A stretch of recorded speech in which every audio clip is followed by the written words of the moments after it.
PCS current news में आज का हमारा विषय है पूर्ण साक्षर राज्य। सबसे पहले देख लेते हैं पूरे एपिसोड में किन किन मुद्दों पर बात करेंगे। जानेंगे चर्चा में क्यों, मुख्य बिंदु, उल्लास पहल के बारे में, त्रिपुरा के बारे में और अंत में देखेंगे एक अभ्यास प्रश्न को। तो चलिए शुरू करते हैं। हाल ही में त्रिपुरा को पूर्ण साक्षर राज्य घोषित किया गया है। यह उपलब्धि हासिल करने वाला त्रिपुरा, मिजोरम और गोवा के बाद भारत का तीसरा राज्य बन गया है। यह घोषणा उल्लास नवभारत साक्षरता कार्यक्रम के तहत की गई है, जो राष्ट्रीय शिक्षा नीति 2020 के साथ मेल खाती है। अब देख लेते हैं मुख्य बिंदुओं को। त्रिपुरा की साक्षरता दर 95.6% तक पहुंच गई है, जो 1961 में 20.24% थी। केंद्रीय मानकों के अनुसार एक राज्य को पूर्ण साक्षर माना जाता है जब उसकी साक्षरता दर 95% से अधिक होती है। वहीं यह राज्य के प्रयासों को प्रदर्शित करता है जो अपनी जनसंख्या को आवश्यक कौशल से सशक्त बनाने और सामाजिक एवं आर्थिक विकास में योगदान करने के लिए किए गए हैं। अब जान लेते हैं उल्लास पहल के बारे में। उल्लास या understanding life long learning for all in society Bharat सरकार द्वारा शुरू की गई एक परिवर्तनकारी पहल है।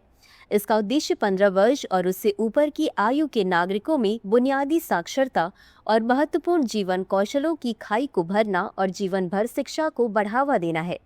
वर्ष 2022 में लॉन्च होने के बाद से इसे पूरे देश में मिशन मोड में लागू किया गया है। इस कार्यक्रम का उद्देश्य व्यक्तियों को आवश्यक ज्ञान और कौशल से सशक्त बनाना है, जो व्यक्तिगत और राष्ट्रीय विकास में योगदान करे।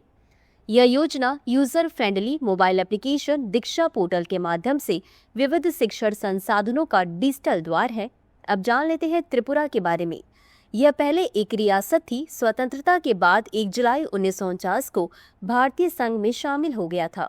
यह राज्य भारत के उत्तर पूर्वी हिस्से में स्थित है, जिसका क्षेत्रफल 10,492 वर्ग किलोमीटर है और यह बांग्लादेश के साथ 856 किलोमीटर लंबी अंतर्राष्ट्रीय सीमा साझा करता है।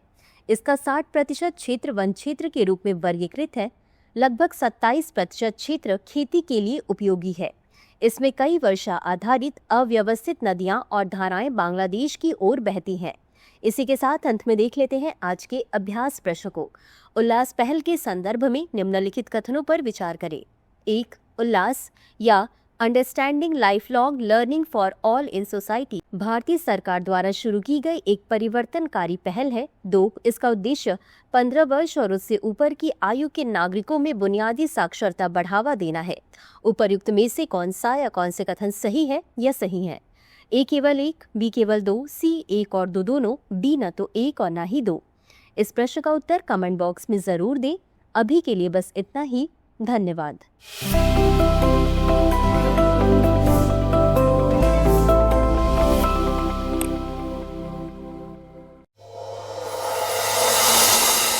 डियर व्यूअर्स, अपने एग्जाम की तैयारी को और बेहतर करने के लिए हमारे चैनल को लाइक, शेयर और सब्सक्राइब करना न भूलें।